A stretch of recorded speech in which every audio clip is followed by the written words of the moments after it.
जय श्री राम। जय गुरुदेव। रोज की तरह प्रार्थना करते हैं और सत्र को आरंभ करते हैं।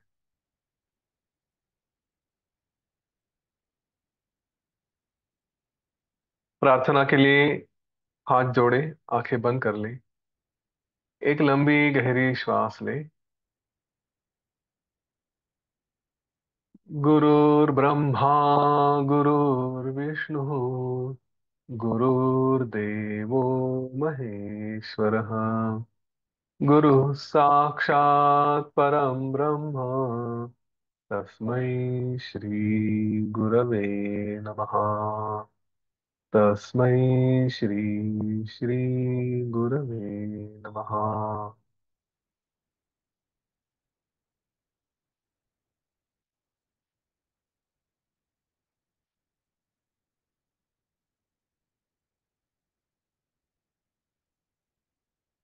अत्यंत प्रेम से, श्रद्धा से, भक्ति से गुरु से प्रार्थना करते हैं।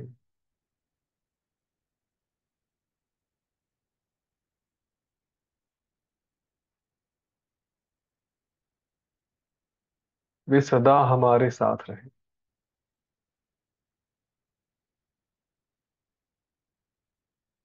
गुरु हैं तो हमें कोई चिंता नहीं।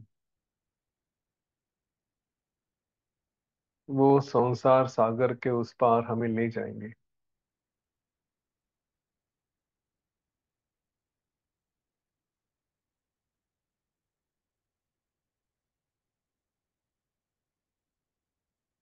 बस हमें पूरी श्रद्धा रखनी है।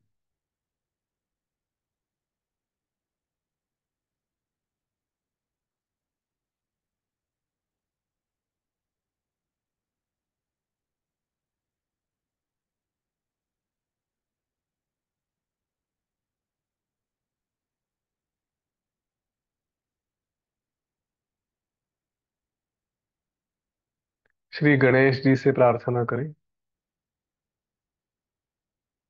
वह भी हमें यह संसार सागर पार करने में मदद करें।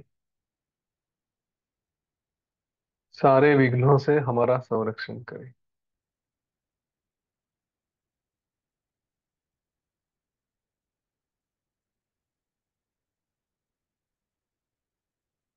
इस प्रार्थना के साथ धीरे धीरे अपनी आंखें खोल दें।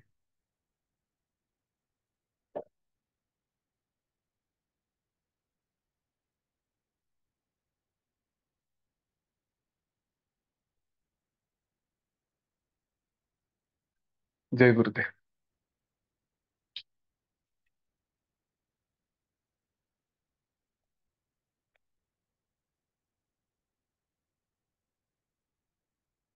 सत्र के अंत में एक विशेष अनुभव शेयर करूंगा। रिकॉर्ड नहीं कर सकता, इसलिए तो थोड़ा रुक जाइएगा जब ये आज का सेशन खत्म होगा तब। हम उपशम प्रकरण में हैं। कल हमने गाधी की कथा अ, देख रहे थे। इस गाधी के साथ कुछ यूं हुआ कि उसने भगवान विष्णु की आराधना की, तपस्या की, और उनके प्रसन्न होने के बाद गाधी ने ईश्वर से कहा कि मुझे आपकी माया का प्रभाव देखना है। और भगवान श्री हरि ने उसे वैसे आशीर्वाद दे दिया। और ये कभी किसी तालाब में अपनी संध्या वगैरह कर रहा था। उस समय उसने अचानक से देखा कि उसकी मृत्यु हो गई है। उसके सारे बंधु बांधव, माता, पत्नी, ये सब वहां पे रो रहे थे। और फिर बाद में उसका अंतिम संस्कार भी हो गया। अंतिम संस्कार के बाद उसने नया जन्म लिया। वो एक चांडाल के यहाँ कुटुंब में उसने जन्म लिया, परिवार में जन्म लिया। फिर उसका बढ़ते बढ़ते बढ़ते बढ़ते उसका स्वयं का बड़ा परिवार हो गया। फिर कभी वो सब परिवार वाले एक एक करके चले गए। और उस स्थिति में वो किसी दूसरे देश में चला गया। पहले जिस स्थान पे उसका जन्म हुआ था उसका नाम था भूतमंडल। और वहां से निकलकर वो फिर गया कीर नाम के देश में। वहां पे एक हाथी नई राजा की खोज में रास्ते पे निकाला गया था, क्योंकि वहां की राजा की मृत्यु हो गई थी, उसकी कोई संतान नहीं थी। उस कीर नगर में, कीर देश में, उस हाथी ने इस चांडाल को चुना और फिर यह राजा बन गया। राजा बनने के कारण जो भी स्वाभाविक था, उसे सज्जनों का संग वगैरह हुआ, अच्छे लोगों के साथ रहा, तो उसकी भी बुद्धि, उसका आचार विचार सब बदल गया। और फिर वो एक अच्छा राजा बना। 8 वर्ष तक उसने वहां पे राज्य किया। उसके बाद उसी चांडाल के गांव से, भूतमंडल से कुछ लोग वहां पे आए थे। ये चांडाल, जिसका नाम अभी गवल था और पहले कटंज था, ये अपने ही आंगन में ऐसे ही सब आभूषण वगैरह उतार के बैठा था। तो एक बूढ़े चांडाल ने उस समूह के उसे पहचान लिया और उसको उसके नाम से आवाज दी। ये बात राजमहल में जो मंत्री, अमात्य, स्त्रियां थी, उन्होंने सबने देखी। और फिर उन्हें बड़ा दुख हुआ कि एक चांडाल को हमने स्पर्श किया, एक चांडाल के साथ हम रहे, उसने हम पर राज किया। और उस दुख के कारण प्रायश्चित्त लेने के लिए उन्होंने सभी ने अग्नि जलाकर उसमें आत्मसमर्पण करना आरंभ किया। ऐसे सभी, किसी नगर के जब बड़े बड़े लोग होते हैं या किसी देश के बड़े लोग होते हैं, वो जब कहीं चले जाएं या उनका नाश हो जाए, तो अपने आप उस देश में अराजक की स्थिति होती है, वहां पे सब गड़बड़ हो जाती है। और उस स्थिति में ये सब देखकर इस गवल को, जो पहले एक चांडाल था, उसे यह लगा कि ये सब मेरे कारण हुआ है। और उसने इस विचार से अग्नि प्रज्वलित किया, अग्नि को जलाया और वहां पे अपने आप को समर्पित कर दिया। तो उसमें जाने के बाद जो आग का अनुभव उसको होने लगा, तब अचानक उसके होश आ गए। और उसने देखा कि वो अभी भी गाधी नाम का व्यक्ति है, ब्राह्मण है, और वहीं पे तालाब में वो कुछ अपनी संध्या वगैरह कर रहा था।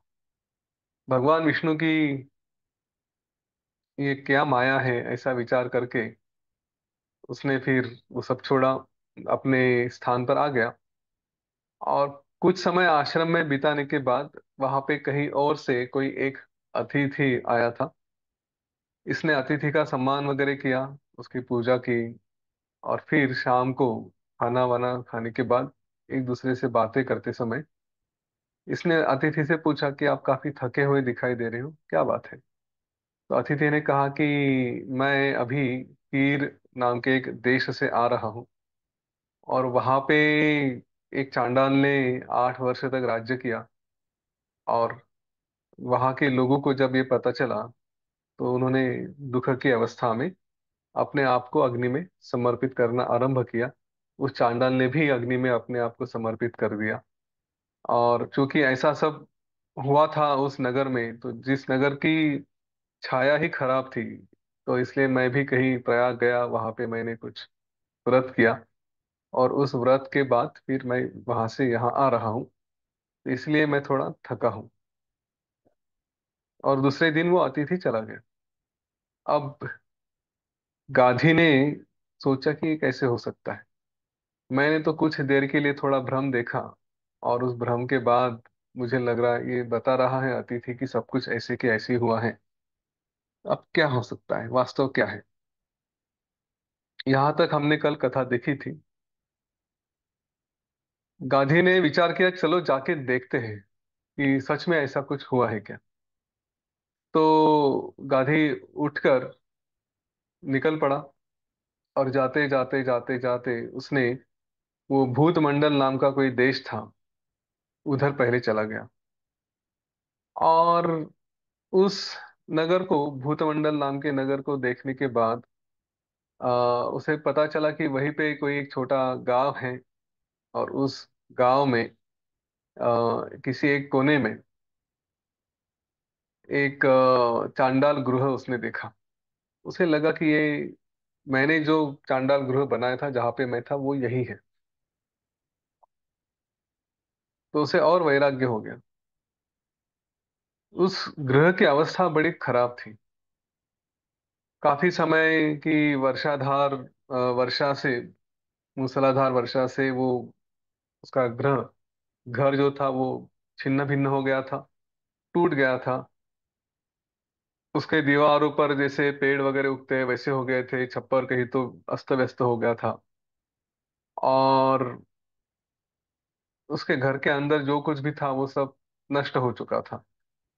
ऐसे लग रहा था जैसे कोई बहुत दारिद्र्य से भरा घर था। उसमें किसी ने चोरी वगैरह की होगी, तो उसमें कुछ और बाकी नहीं था। और उस घर का एक भाग भी खंडित हो गया था। गांधी ने यह भी देखा कि वो कभी चांडाल था तो उसने अपने दांतों से चबाए हुए अलग अलग प्राणियों के मांस वगैरह थे, उनकी हड्डियां भी ऐसे समझो कि जैसे साक्षी दे रही थी, गवाही दे रही थी कि हाँ ये तुमने कुछ किया था। उस तरह से वो वहीं पे पड़ी थी। और जिसमें उसने खान पान वगैरह किया था, ऐसे बर्तन वगैरह सब या मिट्टी के खप्पर होते हैं ऐसे, ये सब कहीं ना कहीं अलग इधर उधर जगह पड़े थे। इसने ऐसा देखा कि जैसे कोई वो जो पूरा परिसर था, जैसे कोई शव पड़ा है इस तरह से उसको उसने काफी समय तक देखा। और फिर बड़ा आश्चर्य हुआ उसके कि ये क्या है करके। फिर उसके बाजू में कोई कुग्राम नाम का गांव था, वहां पे वो गया, उसी भूतमंडल नाम के देश में ही। और उसने पूछा कि ये जो गांव के कोने में चांडाल एक रहता था, क्या आपको उसकी कहानी याद है? उसमें आ, कुछ ऐसा उसके पास कुछ हुआ था क्या? वो अति वृद्ध था, दुखों की जैसी मूर्ति थी, इस तरह सा उसका वर्णन किया जाता था। तो अगर आप उसको जानते हो तो मुझे जरा विस्तार से बताइए कि एग्जैक्टली क्या हुआ था उसके साथ। आप मेरा यह संदेह है उसे कृपया दूर करें, क्योंकि वही एक पुण्य का काम कहा जाता है कि किसी का संदेह दूर किया जाए।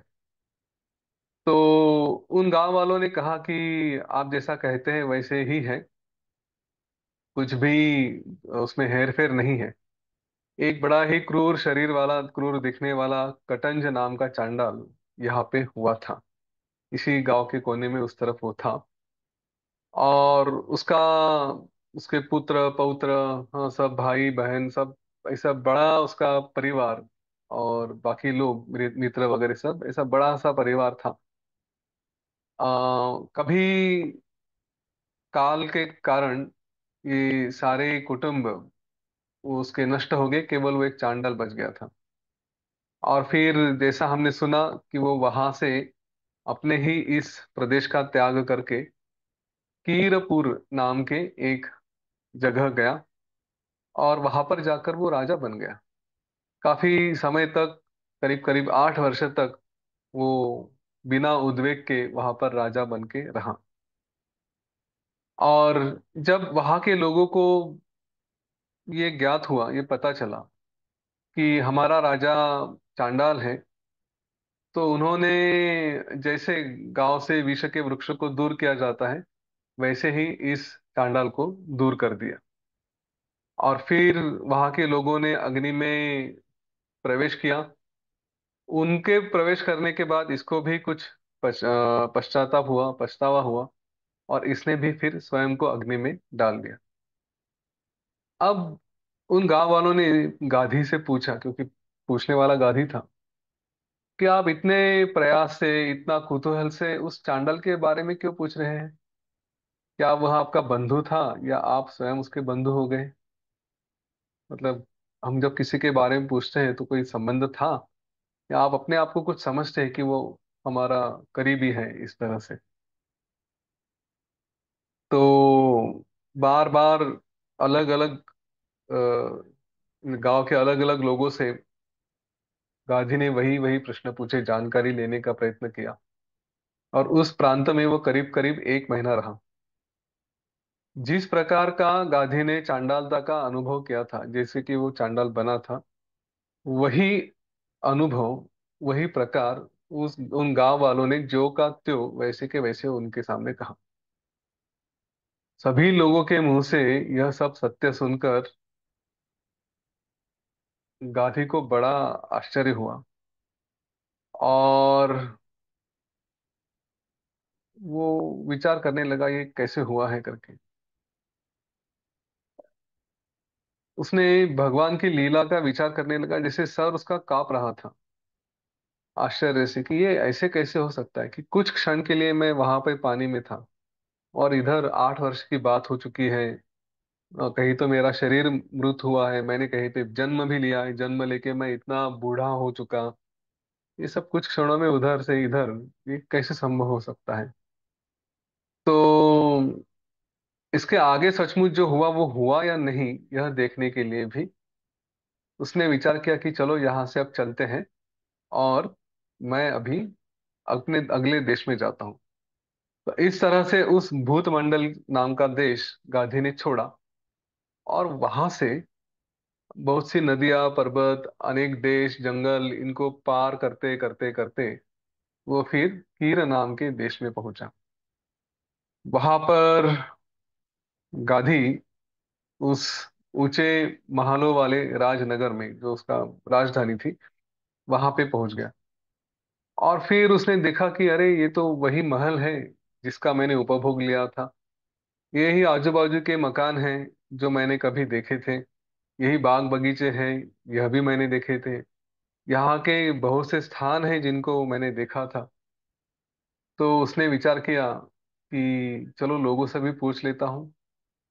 तो गांधी ने उधर के जो नागरिक थे उनसे भी पूछा कि हे सज्जनों, क्या आपको कुछ स्मरण है कि यहाँ का राजा कभी कोई चांडाल था?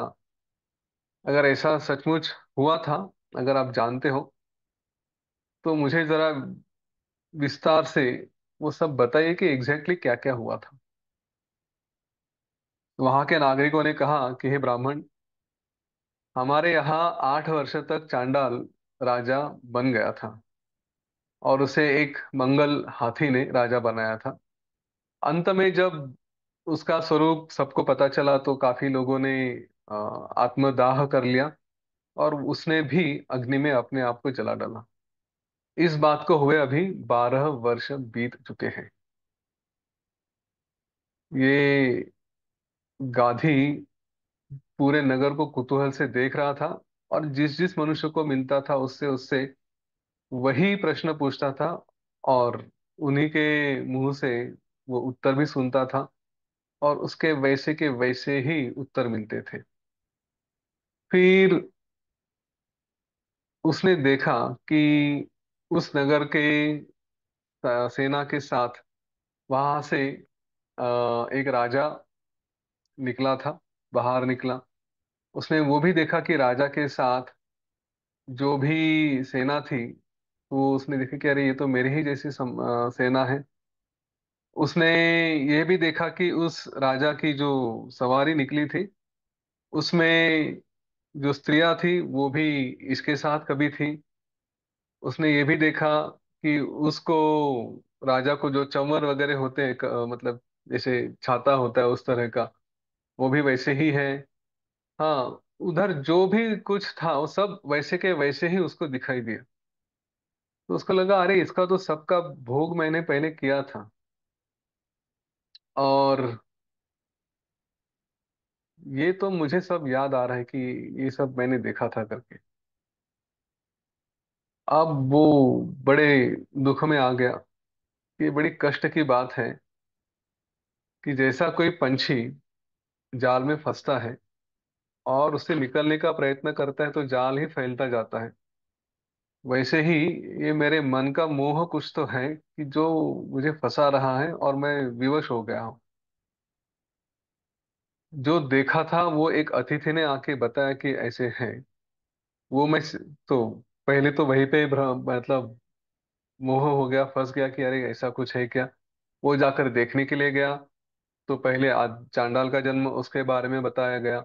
फिर जाके और देखा तो सब लोग बता रहे कि ऐसे हुआ था, यहाँ पे तो सब कुछ वैसे के वैसे ही दिखाई दे रहा है। उसने कहा, यह सब माया भगवान विष्णु ने की है, और जैसे मैंने वर मांगा था वैसे ही ये माया भी मुझे भली भांति दिखाई है। अब मैं फिर से पर्वत की गुफा में जाता हूँ, और ये सब जो मिथ्या, झूठा, असत्य ऐसा ज्ञान हुआ है, ये ऐसे क्यों हुआ, ये ऐसे क्यों है, इसके बारे में मैं प्रयत्न करूंगा, तपस्या करूंगा। और फिर गाधी वहां से चला गया, और पर्वत की गुफा में जाकर करीब करीब 1.5 वर्ष तक चुल्लू भर पानी पीकर भगवान विष्णु को प्रसन्न करने के लिए बड़ी कठिन तपस्या की। उसकी तपस्या से भगवान विष्णु गाधी पर प्रसन्न हो गए। और फिर भगवान विष्णु ने कहा, हे गाधी, क्या तुमने मेरी माया को देखा, और इस संसार के जाल को भी देखा? देखा कि नहीं? क्या अनुभव था? तो और ये देखने के बाद अभी, जैसे तुम्हारी इच्छा थी माया देखनी है, वो तो देखने के बाद अब यहाँ पे पर्वत में आकर तुम और क्या चाहते हो, और क्यों तपस्या कर रहे हो? तब गाधी ने कहा, हे भगवान, ये जो आपने अत्यंत अंधकारमय ऐसी माया दिखाई है, आप जरा उसको स्पष्ट भी कीजिए कि ये क्या हुआ। हाँ, वासना रूपी मल से, मलिन, मतलब वासनाओं के कारण जो मन है खराब हुआ, जिस तरह वो स्वप्न को देखता है वो तो ठीक है, लेकिन जो स्वप्न मैंने देखा वो मैं जागृत अवस्था में भी क्यों मुझे दिखाई दे रहा है? मतलब कि मैंने कहीं भ्रम होके जो मैंने देखा वो वास्तव में क्यों दिखाई दे रहा है? ऐसा कैसे हो सकता है? और दूसरी बात, चांडाल के विषय में मेरा जो समय का परिमाण था, मतलब जितने लंबे समय तक मैंने देखा, और वास्तव में जब हुआ था तो मैं कुछ ही क्षणों के लिए पानी में था। तो फिर ये ऐसे कैसे हो सकता है कि छोटे क्षणों में इतना सब कुछ हो भी गया, और मैं वास्तव में देख रहा हूँ कि ऐसा हुआ है? लवण राजा की कथा अगर याद है तो इससे थोड़ी बहुत मिलती है। भगवान ने कहा, अभी यहाँ से एक दो उत्तर भगवान ने दिए हैं, कभी एक है कभी दूसरा है, अलग अलग उत्तर दिए हैं, सभी संभव है।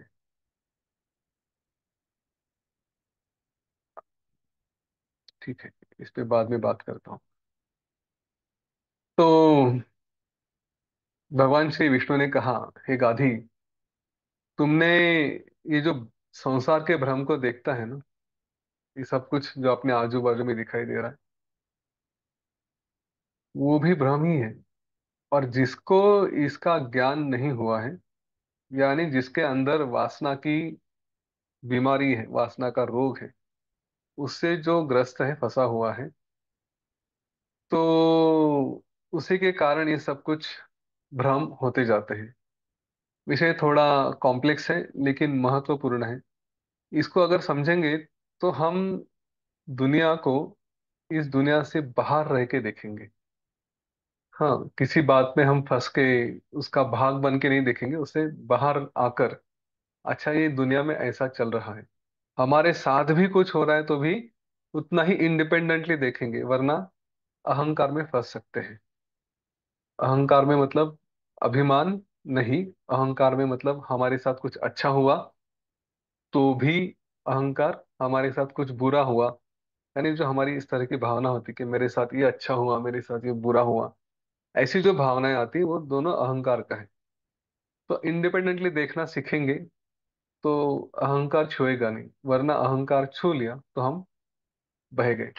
तो इसलिए इस ज्ञान को थोड़ा ध्यान देके सुनिए, कॉम्प्लेक्स है, मैं अपनी तरफ से प्रयत्न करूंगा कि हम समझ जाए करके। भगवान श्री हरि ने कहा कि आत्मज्ञान के अभाव के कारण वो नहीं है, इसलिए ये सब तुम फंस रहे हो। वास्तव में अगर देखा जाए तो सब कुछ हमारे चित्त में ही है। हम कहते हैं आकाश बाहर है, पर्वत बाहर है, समुद्र बाहर है, नदी बाहर है, दिशाएं कुछ है। ये बाहर कुछ भी नहीं है।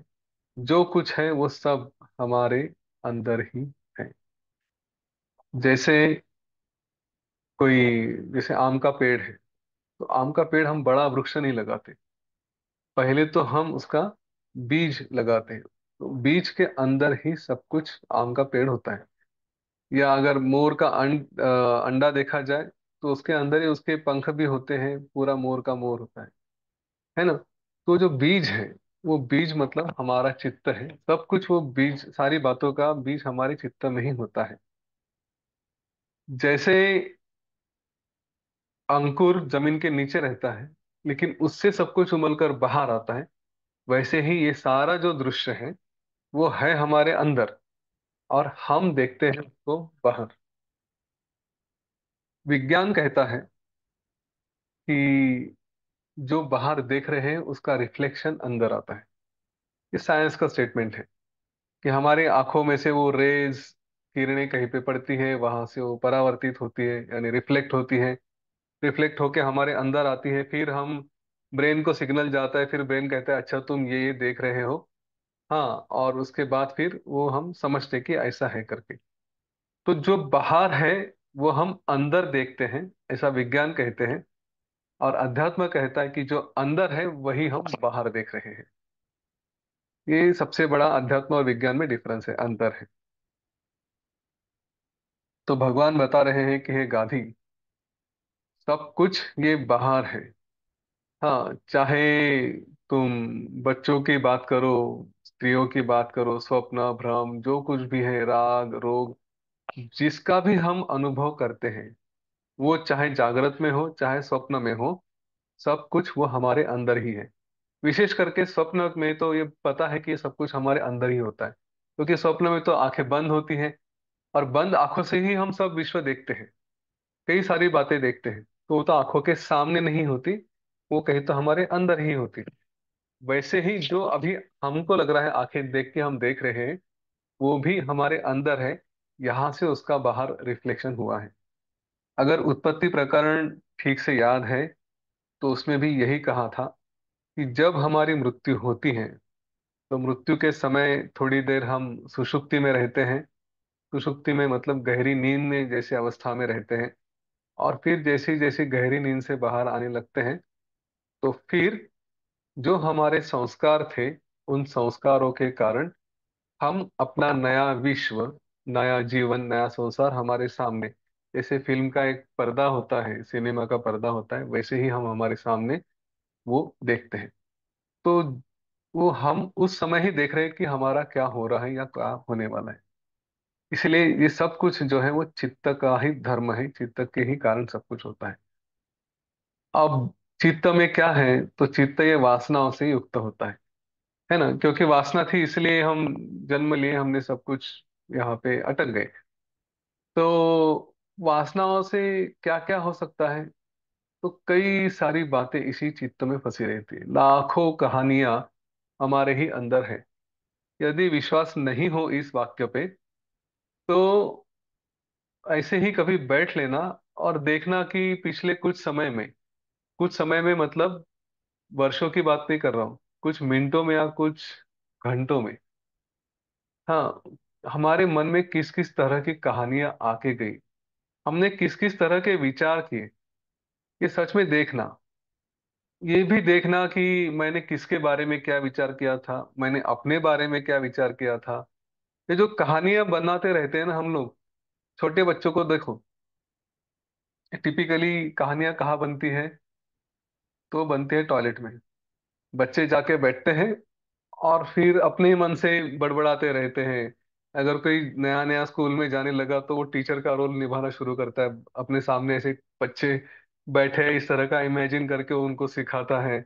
हाँ, ऐसी कुछ बातें होती है, या फिर कहीं कहानियां बनाते हैं। अगर हनुमान जी की स्टोरी सुनी होगी, तो खुद हनुमान बन जाएंगे, वो भी डायलॉग बोलने लग जाते हैं। तो जैसे ये करते हैं, वैसे ही हमारे साथ भी कई लोगों के साथ ये होता है कि काफी इंप्रेशंस होते हैं, काफी संस्कार होते हैं, या कुछ घटनाएं घटी होती हैं, कुछ फिल्म भी देखी होती है, कुछ सीरियल देखी होती है, तो इतना सब कुछ होता है, या जग में कुछ अलग अलग घटनाएं होती है, तो उनके कॉन्टेक्स्ट में हम भी अपनी अपनी कहानियां बनाते रहते हैं। ये जो कहानियां बना रहे हैं ना, ये हमारे चित्त में ही, चित्त से ही बाहर आ रही। क्यों आ रही है? क्योंकि इस जगह के संस्कार हमारे ऊपर हो चुके हैं, और हम उन संस्कारों को ही, जो मन है जो संस्कार युक्त है, उसी को चित्त कहते हैं। तो ये चित्त ही सारे संस्कार, सारी कहानियां अपने अंदर रखता है, और वही कभी ना कभी बाहर रिफ्लेक्ट होती है। तो इंटरेस्टिंग बात आगे आने वाली है भगवान विष्णु से।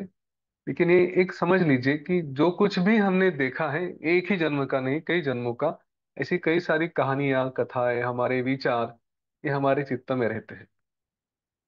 और इसी से यह चित्त इस संसार को निर्माण करता है। जिनकी कोई वासना नहीं है, जो वासना रहित है, ऐसे जीव के जन्म नहीं होते। वो रहता ही नहीं मूल से ही। जैसे पेड़ उखाड़ के फेंका जाता है, तो वो फिर से टिकता नहीं, वो फिर से वहां पे जन्मता नहीं, वैसे ही जिसकी वासना नष्ट हो चुकी है, ऐसा फिर जीव जन्म नहीं लेता। इस चित्त के कारण ही यह जग जैसा जाल बनाया गया है। और इसी चित्त में यदि चांडालत्व आ गया, मतलब तुमने जो देखा कि मैं चांडाल बन गया हूं, तो इसमें क्या आश्चर्य है? उसमें कुछ भी आश्चर्य नहीं। चांडाल क्या, तुम और काफी कुछ कुछ बन चुके होगे। हम भी अपने जीवन में हमने क्या क्या नहीं अनुभव किया है, क्या क्या नहीं विचार किया है, सोच लिए सब कुछ किया है। तो इसमें कोई आश्चर्य नहीं कि चांडालत्व आ गया। अभी जैसे तुमने चांडाल का विचार किया, जैसे तुम्हें लगा कि मैं चांडाल हूं, उसी तरह आगे की कहानी भी संभव है कि वह भी भ्रम था। मतलब कि तुमने देखा कि एक ब्राह्मण भी आया, जो तुम्हें लगा कि भ्रम तुम्हारा कहाँ तक था। उस पानी में केवल ये कर रहे थे, क्या करते हैं, संध्या कर रहे थे, और वहां तक तुमने भ्रम देखा, और उसके बाद तुम बाहर आ गए। ये तुम्हारा अंडरस्टैंडिंग है। उसके बाद तुमने कहा कि वास्तव में हुआ था कि एक ब्राह्मण आया, फिर मैंने जाके सब देखा, लोगों से बात की, वगैरह वगैरह वगैरह। ये सब कुछ जो कहा, क्या वो भी भ्रम नहीं हो सकता? वो भी हो सकता है। तो जैसे चांडाल का अनुभव तुम्हारे मन में हुआ, वैसे ही कोई अतिथि आया था, उसने भोजन किया, उसने कथा कही, यह भी भ्रम है। और उसके बाद फिर उस वो अतिथि चले जाने के बाद, चलो मैं भी अब जाकर देखता हूँ, भूत मंडल के गांव को मैं गया, मैंने लोगों से बात की, ये मंडल है, ये गांव है। यह भी भ्रम जैसा तुमने देखा है। और फिर तुमने तुमने वो कटंज नाम का चांडाल का नष्ट हुआ घर घर देखा, तुम्हें लगा कि ये मेरा ही घर है, यह भी तुम्हारा भ्रम है। और फिर उसी भ्रम में तुमने कीर नाम के देश को भी गए, वहां के लोगों से बातें भी की, उस कहानी को भी सुना। यह भी सब भ्रम है। भगवान विष्णु ने अलग अलग उत्तर दिए। पहला उत्तर ये दिया था कि ये सब भ्रम है। अब ये संभव है कि नहीं है? संभव है।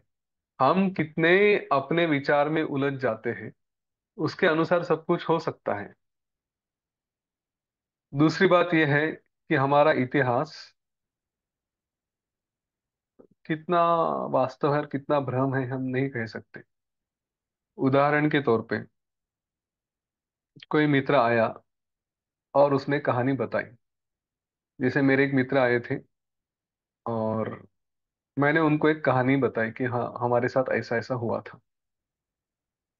तो वो तो भूल गया था कि अरे ऐसा कुछ हुआ था क्या। मैंने कहा हाँ, हो गया था। दो बार तीन बार कहानी बताने के बाद उसके मन ने स्वीकार लिया कि ऐसे हुआ था, और उसी ने उस कहानी में और कुछ जोड़ दिया। तो बार बार हम उससे गए, और हमारे ऊपर कोई इंप्रेशन हुए, तो हम उस घटना को सत्य मानने लगते हैं। अब यही मेरा मित्र किसी और को जाके बताएगा कि हाँ हाँ ऐसा हुआ था, और वो इतने विश्वास के साथ बताएगा कि जैसे उसको सच में याद है कि ऐसा हुआ था। अभी तक भूल गया था, किसी ने बताया तो अरे हाँ, मेरे साथ ये हुआ था। जो पूरा उसके दिमाग से निकल गया था, जो बात दिमाग से निकल गई थी, वो घटना नहीं हुई थी। बराबर है हमारे विचार से। किसी ने बताया, हमारे मन में आया, तो हमारे मन ने स्वीकार लिया कि ऐसा हुआ था। अब वास्तव में याद आ गया, या मन ने वो कहानी स्वीकार ली। अगर याद आना रहता तो कहीं तो था, लेकिन बिल्कुल ही याद नहीं आ रहा था, अब किसी ने बताया इसलिए स्वीकार लिया। तो संभव ये भी है कि किसी ने झूठी कहानी बताई, और झूठी कहानी को बार बार बार बार इस्टेब्लिश करने के बाद हमने उसको स्वीकार भी लिया कि अरे हाँ ऐसा हुआ था। दृश्यम नाम की जो मूवी है, अ, हिंदी में अजय देवगन की है, और मेरे ख्याल से मलयालम में कोई और है, उसमें एग्जैक्टली इस प्रिंसिपल का उपयोग किया गया था कि किसी को बताओ ऐसा हुआ था, ऐसा हुआ था, ऐसा हुआ था, जो नहीं हुआ उसको भी वो सत्य मानने लगता है। मानने क्या लगता है, वो कहता है कि ऐसा हुआ था, उसका विश्वास हो जाता है। नहीं, वो कहता है हाँ ये हुआ था करके। विश्वास की भी बात नहीं, विश्वास तो तब है कि जब पहले अविश्वास था। बाद में तो बस हाँ ये था, ऐसा ही है, मैं साक्षी हूँ, इस तरह से लोग बोलने लगते हैं। यही बात इस गाधे के साथ भी हो सकती है कि उसको लगा कि मैंने ये सब कुछ किया, वास्तव में भगवान विष्णु ने कहा कि ऐसा कुछ नहीं हुआ, ये पूरा का पूरा तुम्हारा भ्रम ही था। इस तरह तुमने यह सब मोहजाल देखा है। भगवान विष्णु कहते हैं, वासनावलितम चेतः किन नामांतर न पश्यति, साधितम दृश्यते स्वप्ने वर्ष साध्यम प्रयोजनम। जब तुम्हारा वासनाओं से भरा हुआ चित्त, वासनावलितम चेतः, ये पूरा वासना से भरा हुआ चित्त है, ये अपने अंदर क्या क्या नहीं देख सकता। तो वर्ष भर में जो भी कुछ होने वाले हैं कार्य, वो भी सब स्वप्न में देखता है कि हाँ ये सब पूरे हो चुके, सिद्ध हो चुके हैं। वर्ष भर में मतलब समय लंबा है, और कितने कार्य होते हैं, लेकिन स्वप्न का समय छोटा सा ही होता है, पर उसमें भी हम सब कुछ होता हुआ देखते हैं। तुम जो विचार कर रहे हो वैसा कुछ नहीं है। ना वो अतिथि है, ना वो कीर नाम का नगर है, ना ही वो भूत मंडल नाम का देश है, और ना ही कोई नगर है। हे महाबुद्धि वाले, ये जो कुछ भी तुमने देखा, ये केवल अज्ञान के कारण देखा है, भ्रम के कारण देखा है। तुम भूत देश को भी गए नहीं, तुम कीर देश को भी गए नहीं, लेकिन वास्तव में ये हुआ कि अतिथि का वाक्य सुनकर अब भगवान विष्णु ने दूसरी कहानी बतानी शुरू की। पहले कहा कि वो अतिथि आए, यह भी भ्रम है। अब कह रहे कि अतिथि आया था, उसका वाक्य सुना, और सुनकर तुम उस भूत देश की तरफ जाने लगे।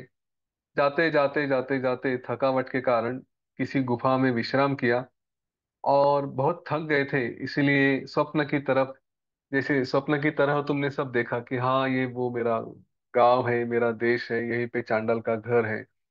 और उसके बाद फिर मैंने कीर नगर में गया, वहां के लोगों से बात की।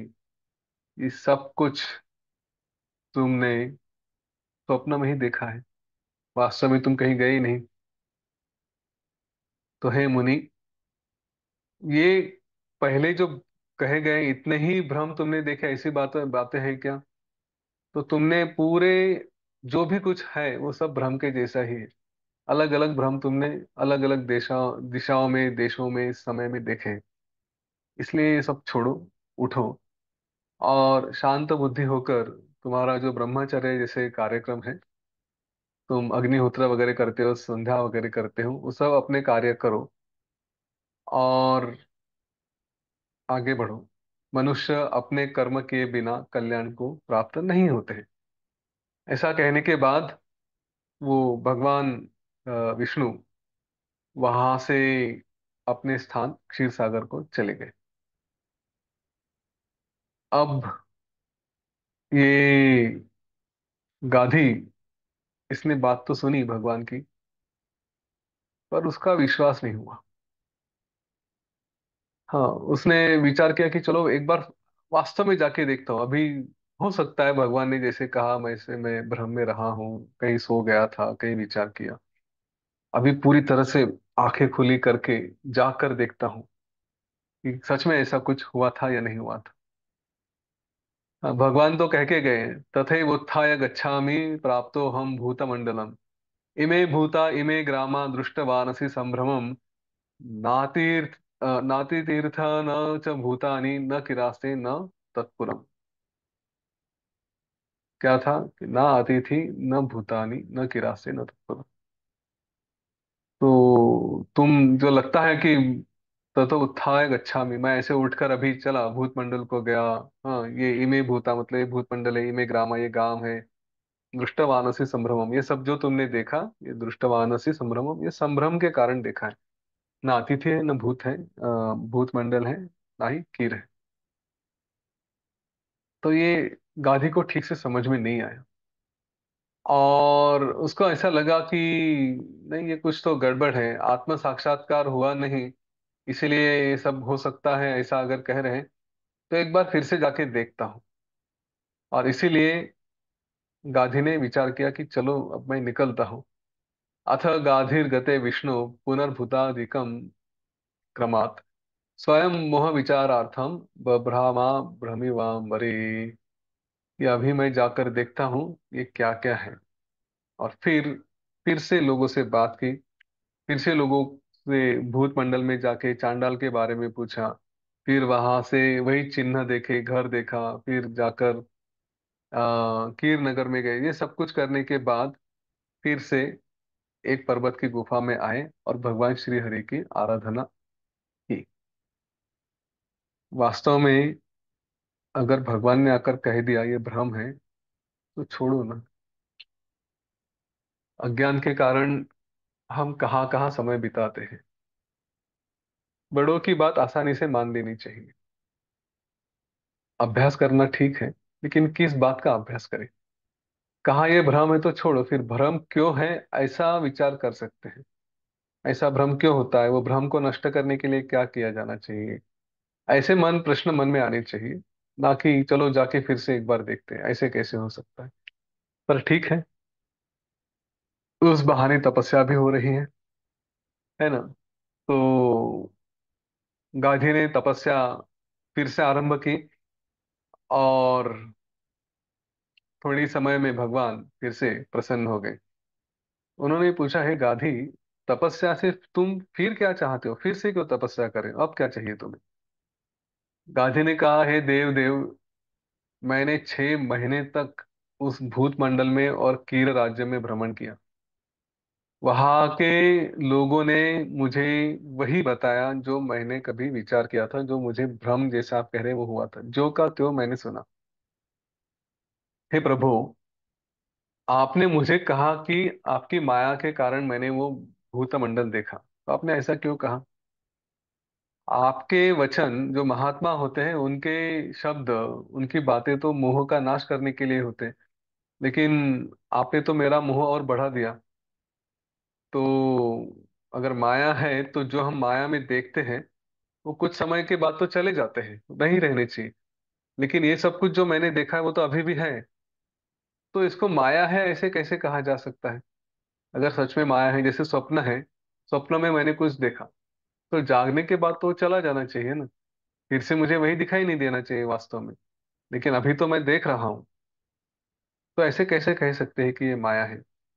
तब भगवान ने कहा, काकतालीय योगेन चेतसी स्वपच स्थिति ही सर्वेशा भूत कीराणाम तवेव प्रतिबिंबती। अब यहाँ पे तीसरा लॉजिक बताया। पहला लॉजिक क्या था, सब कुछ जो तुमने देखा वो भ्रम ही था। मतलब तुमने जो संध्या करते समय विचार आया, उसके वहां से लेकर तुम सब कुछ घूम कर आ गए, ये भ्रम था। दूसरा, कि वो अतिथि आया, उसने बोला ऐसा ऐसा है, और तुम जाके देखने लगे। जाते जाते कहीं पे थक गए, और थकने के बाद तुमने ऐसा ही कुछ भ्रम देखा, स्वप्न देखा, तुम्हें लगा वो वास्तव है। दो बातें हो गई। अभी तीसरी बात बता रहे हैं।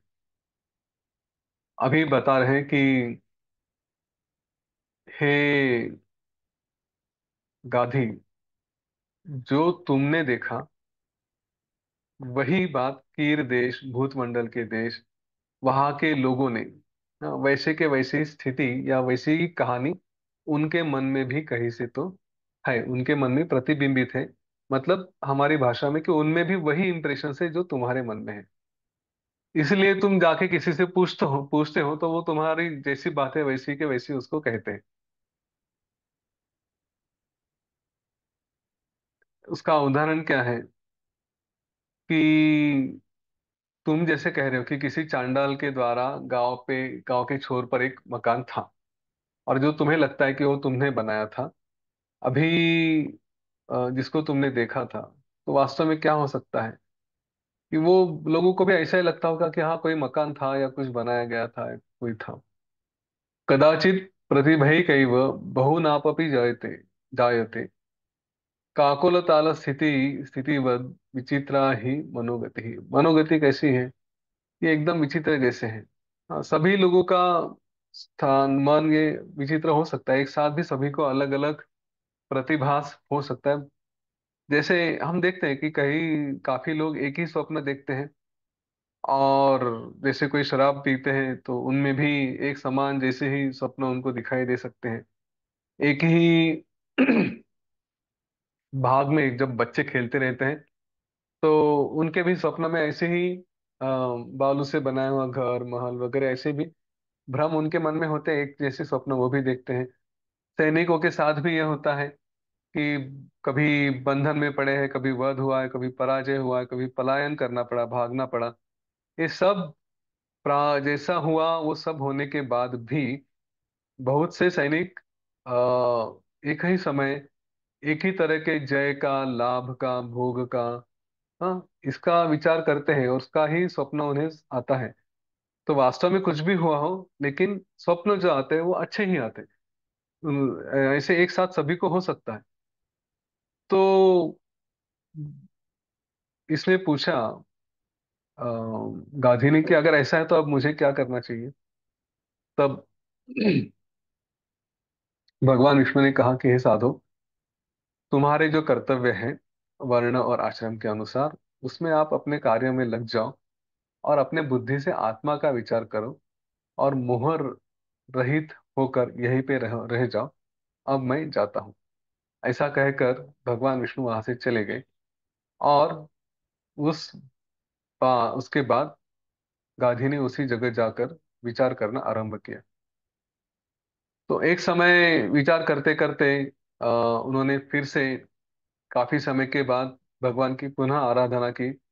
और उस समय भगवान फिर से आए और पूछा कि क्या कारण है। तब गाधी ने कहा कि हे भगवान, मैंने अपनी इस चांडाल की स्थिति का स्मरण किया, विचार किया, और ये जो सब जन्म मरण जैसे सब संसार की माया है, इसका भी मैं विचार कर रहा था, और इसके कारण मुझे अत्यंत मोह में मैं फंसा हूँ।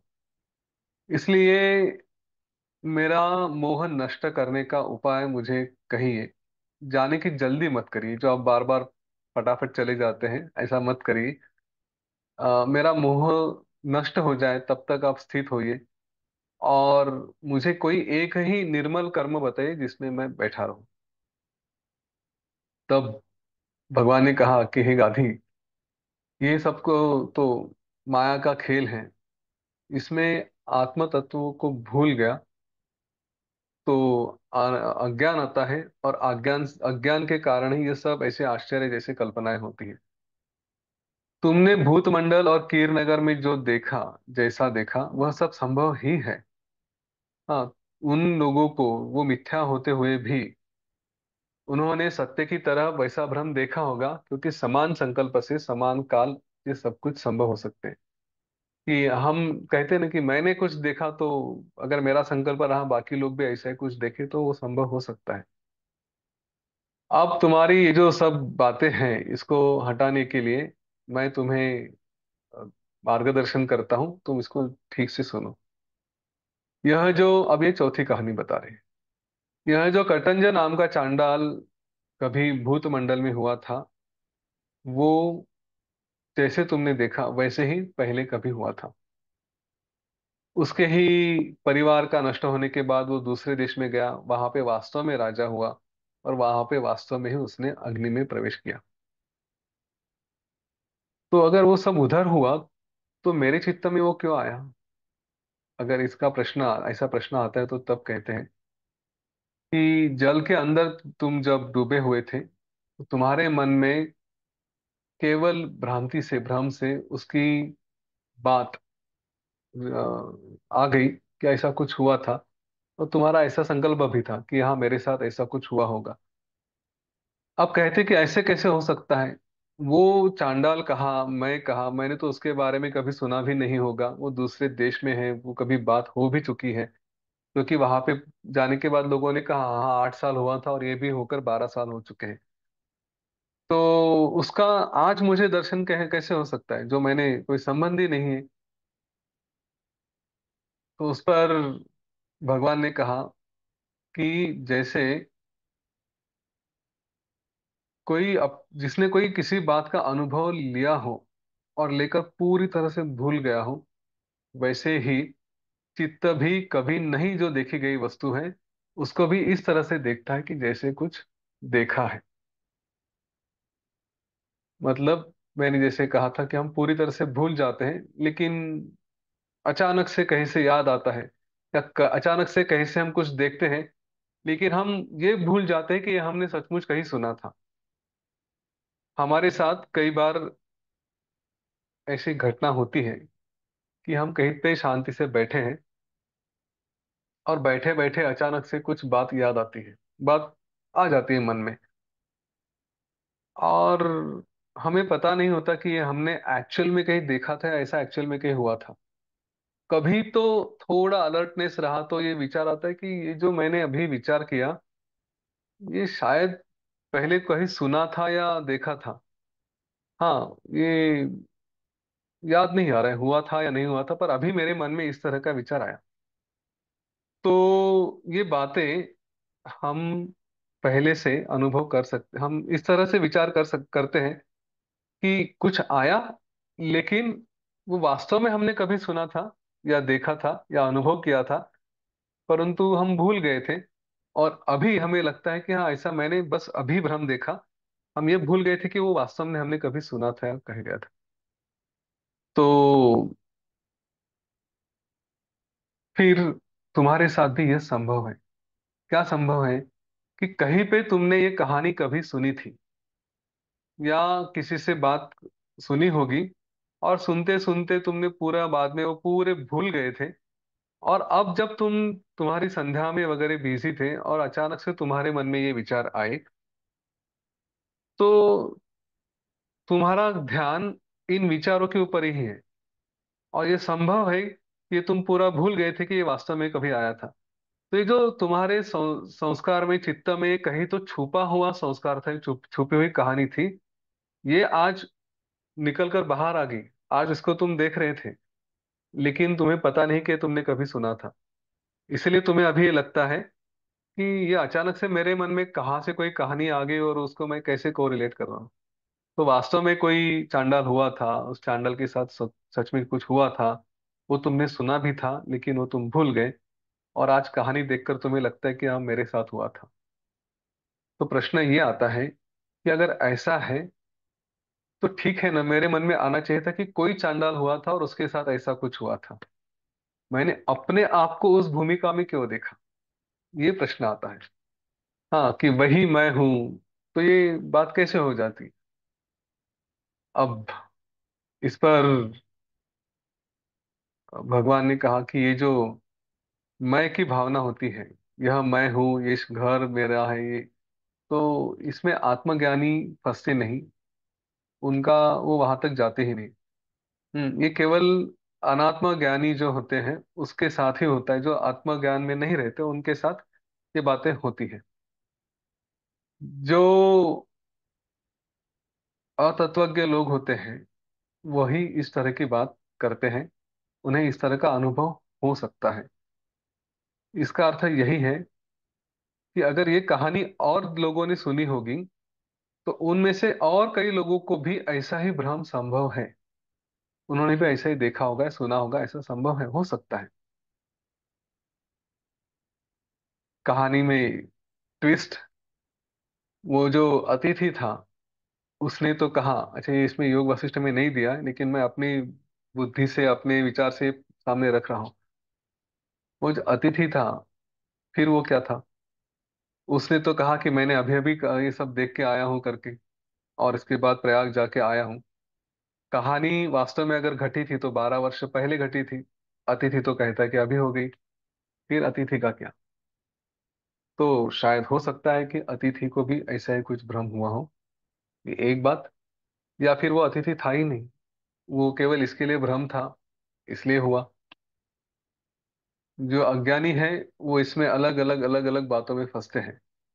सच में अगर देखा जाए तो जो अहम भावना है उससे तत्वज्ञानी फंसता नहीं। वो केवल सब कुछ मैं ही हूं, इस भावना से वो कभी दुखी नहीं होता। वो किसी भी बात में अपना मैं या मेरा ऐसी भावना नहीं रखता।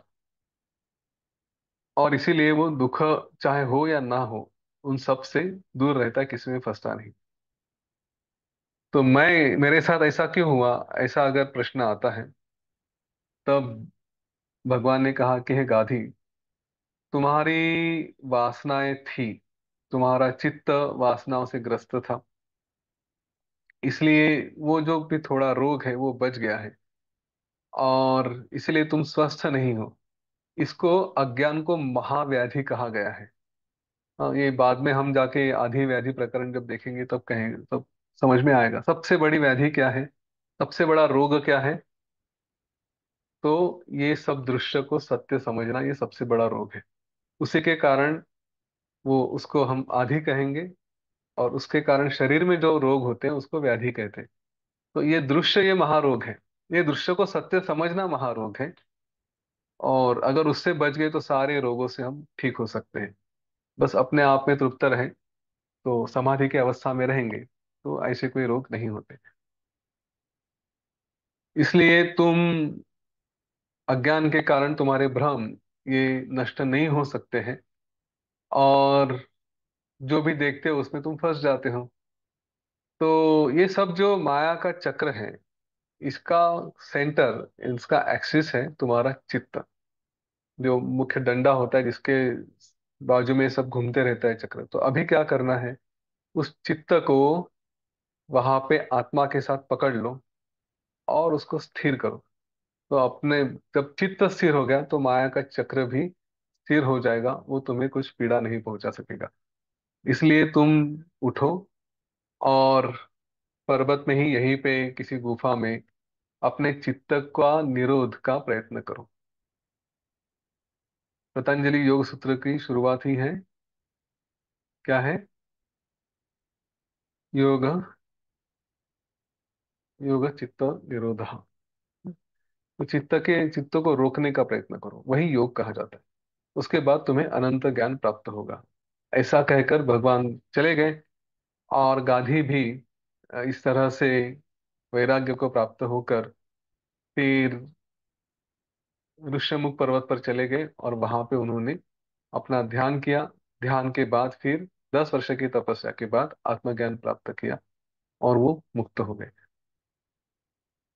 कुछ कुछ बातें हैं, ये अलग अलग विचार भगवान विष्णु ने बताए। कुछ भ्रम ही नहीं हुआ, अतिथि था, अतिथि ने कहा, लेकिन तुमने कुछ भ्रम ही देखा। सबको एक ही विचार हुआ होगा, वास्तव में कुछ हुआ होगा, तुमने कहीं तो सुना होगा लेकिन भूल गए, और फिर अपने आप को वहां पे इमेजिन किया। तो जैसे मैंने बच्चे की कहानी बताई थी, कोई अपने आप को हनुमान बनाता है, कोई अपने आप को टीचर बनाता है।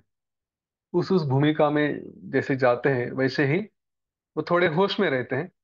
लेकिन कभी कभी हमारे साथ भी ये होता है कि हम पूरी तरह से उस भूमिका में जाते हैं। टीवी सीरियल्स वगैरह देखते हैं हम, मैंने तो पहले भी बता दिया था, है ना, कि कुछ चल रहा है तो हम उसमें अपने आप को देखते हैं, हम भी रोते हैं कि अरे मेरे साथ ही कुछ हुआ, ऐसे लगता है। तो ये भ्रम में भी ऐसी बातें हो सकती हैं कि मेरे साथ ये हुआ, इस तरह के स्वप्न भी हम देखते हैं। तो वास्तव में कुछ हुआ था, किसी और के साथ हुआ था, लेकिन वो हमने कहीं भ्रम में देखा कि मेरे साथ भी हुआ था। इस तरह का इमेजिनेशन हमारे साथ हो सकता है। तो ये सारी बातें हैं। लेकिन मेरे विचार से, जैसे भगवान ने कहा कि अगर हम बहुत फोकस्ड रहें, मैं तो कहूंगा अध्यात्म भी बाजू में रखे थोड़ा। अगर ऐसा है तो बोर होता है या क्या इसमें प्रयत्न करने, लेकिन बहुत फोकस्ड इस बात पे रहे कि मुझे अपने आप को, मैंने जन्म सुख प्राप्त करने के लिए लिया है, आनंद में रहने के लिए लिया है, तो उसी के ऊपर फोकस्ड रहूंगा। तो कौन सी बात आनंद देती है, कौन सी बात नहीं देती, ये एकदम क्लियर हो जाना चाहिए। ये सब घूमने वाली बातें आनंद नहीं देती। एक ही जो है अंदर स्थिर है वही आनंद देता है। ये सब लोग कहते हैं, सारे शास्त्र भी वही कहते हैं, इवन साइंस भी वही कहता है। आज के फिलोसोफर्स जिनका भारतीय तत्व ज्ञान से कुछ संबंध नहीं है, वो भी यही कहते हैं कि अपने आप में रहो। तो उसी में रहो, और क्या करना है, क्यों इधर उधर भागते रहे, है ना। तो ये भ्रम क्यों हुआ, कैसे हुआ, ठीक है। इसका अर्थ, ये जो कहानी का तात्पर्य है, भगवान श्री राम ने बाद में पूछा था, वशिष्ठ ऋषि ने उसका उत्तर भी दिया, वो हम देखेंगे। पर तात्पर्य यही रहेगा कि मन हमें कहीं कहीं घुमाते रहता है। तो जो भ्रम की बात की जाती है, वो जैसे भ्रम हम कहते हैं कि मैंने कहीं गुम हो गया, कहीं स्वप्न में देखा, कहीं बातों में उलझ गया, उधर में मुझे भ्रम हुआ, जैसे उसको भ्रम कहा जाता है। वैसे ही जिसे हम समझते हैं कि हम जागृत में हैं, हाँ, वी आर अवेक, ऐसा जो हम समझते हैं, वो भी एक भ्रम है। ये जागृत अवस्था को भ्रम है ऐसा समझकर, इसको भी अलग तरह से जागृत होके, अवेक होके देखना, दैट इज कॉल्ड अवेकनिंग। उसी को कहते हैं जागना। कि देखो, जिसको तुम जागना है कह रहे हो, वो भी भ्रम है। वास्तव क्या है उसके बाद जो देखना है वो देखेंगे, लेकिन इस सब को भ्रम करके देखें, वो जागना हो जाता है। चलो, कुछ प्रश्न है? कहानी काफी कंफ्यूजिंग थी मुझे पता है, लेकिन अब है तो है, ज्यादा उलझे नहीं। ठीक है। तो जैसे मैंने शुरू में कहा था कि एक इंटरेस्टिंग बात मैं आपसे कहूंगा। प्रार्थना करते हैं, रिकॉर्डिंग स्टॉप करते हैं, उसके बाद फिर कहूंगा। ठीक है, अच्छी बात है। ग्रंथ के बारे में ही है, एक अच्छा विचार है, वो मैं बताऊंगा आपको। चलिए, प्रार्थना करते हैं पहले, और फिर वो कहानी सुनते हैं। रिकॉर्डिंग स्टॉप करके आंखें बंद कर ले। प्रार्थना के लिए, सबको आशीर्वाद देने के लिए एक लंबी गहरी श्वास ले।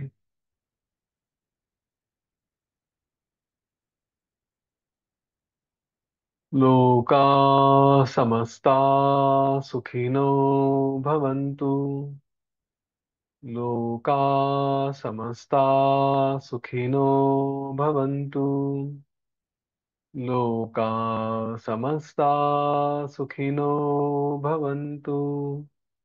ओम शांति, शांति, शांति।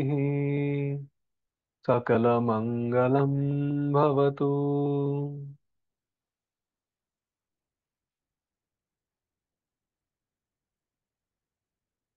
जय गुरुदेव।